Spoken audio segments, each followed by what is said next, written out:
কমলারানী দিঘি এবং কমলাবতী দিঘি এই দুটোর মধ্যে মিল কি জানেন? এই দুই দিঘিতেই পানি ভরে ওঠার জন্য দুজন রানীকে জীবন উৎসর্গ করতে হয়েছিল। কেন এবং কিভাবে, সেই গল্প এই ভিডিওতে জানাবো। হবিগঞ্জের বানিয়াচংয়ে 66 একর জায়গা জুড়ে অবস্থিত কমলাবতী দিঘি। এটি বাংলাদেশের দ্বিতীয় বৃহত্তম দিঘি। 1200 শতকে রাজা পদ্মনাভ এই দিঘিটি খনন করেন প্রজাদের পানির সমস্যা সমাধানের জন্য। কিন্তু অনেক চেষ্টা করে দিঘিতে পানি জমে উঠছিল না। এ নিয়ে রাজা এবং প্রজারা অনেক দুশ্চিন্তায় ছিলেন। একদিন রাজা পদ্মনাভ স্বপ্নে দেখতে পান ওনার রানী কমলাবতী যদি নিজেকে উৎসর্গ করেন তাহলে কেবল দিঘিতে পানি জমবে। মানুষের উপকারের কথা ভেবে এবং স্বপ্নে পাওয়ার নির্দেশ অনুযায়ী রানী কমলাবতী আত্মত্যাগ করেন এবং তার পরপরই দিঘি পানিতে ভরে ওঠে। এখনো এই দিঘি মাছ ধরা এবং ঘুরতে যাওয়ার জন্য খুবই জনপ্রিয়।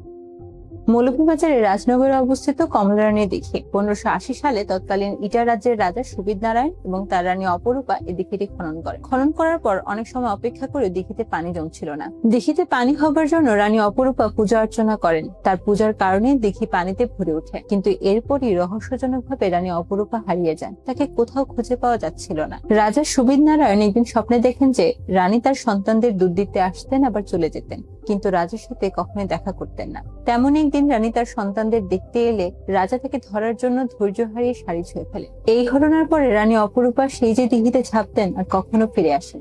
কমলারানীর দিঘি এবং কমলাবতী দিঘি এ নিয়ে বিভিন্ন জনের মুখে বিভিন্ন ধরনের গল্প শোনা যায়। কোনটা সঠিক কিংবা কোনটা ভুল তা বোঝা প্রায় অসম্ভব। তবে এই দিঘিতে শুধু পানি নয়, এতে অনুভব করা যায় রহস্য, ত্যাগ এবং বেদনার গল্প। সিলেটের এরকম অলৌকিক জায়গা এবং গল্প হারিয়ে যেতে না যায় সেজন্য ফলো করুন দ্য সিলেট বাসকে। ভিডিওটি শেয়ার করুন যাতে সিলেটের সকল স্তরে পৌঁছে যায় এমন সব ইউনিক গল্প।